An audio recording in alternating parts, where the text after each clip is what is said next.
I never try to ask for help from anybody, but sometimes you got to. You gotta swallow your pride and go on.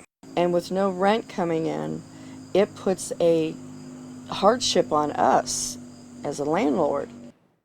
Job loss during the pandemic has created a lot of worry for people trying to stay in their homes and landlords as well. A federal moratorium is buying some time for most renters, though. Yeah, Bob Jones explains in this Home in Akron report, 2020 remains an emotional roller coaster. For many, keeping a home in Akron is challenging, especially in a city that has the highest eviction rate per capita in the state. Throw in a pandemic and it gets tougher. Tonight we take a close look at one eviction case from both sides. I'm just a simple man and wants to, get through this bad time like anybody.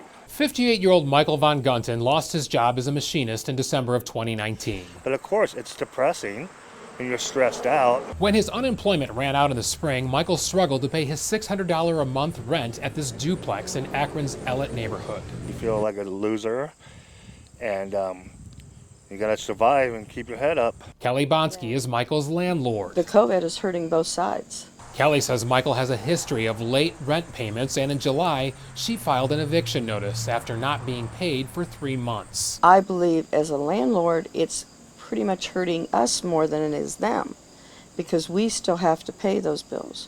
Kelly says the decision to evict a tenant is emotional. I understand. I work with my tenants. I've worked with my tenants a lot. Michael contacted Community Legal Aid to fight to stay in the home. We do have a pandemic going on, and putting people out in the street, especially when rental assistance is available, just doesn't make sense. Michael received $1,800 in CARES Act funding, enough to pay the 3 months of rent he owed. I offered her money and she turned it down. Kelly says she was already out the money and wanted to rent to someone else. I didn't want to be forced to take that money out of somebody else's hands that might have needed it more. This month, the case went before Akron Municipal Court, and there was a twist. I am required to dismiss both causes for this case.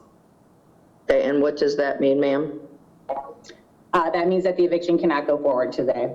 The case was dismissed because of the CDC moratorium on most evictions through the end of the year. For Michael, there was relief. My prayers were answered. For Kelly, frustration. So what happens if I can't pay the mortgage, can't pay my mortgage because I'm paying everything else? Then I wind up getting evicted. Michael is now donating his plasma and looking for work to pay his rent. While the landlord and tenant disagree on a lot, they agree to look for hope. Doing the best I can, and I think there's better days ahead, and I'm not going to let it get me down. I believe that maybe God will help everybody on this issue, because right now in this COVID pandemic, God's about the only one that's going to really help us right now. In Akron, Bob Jones, News 5.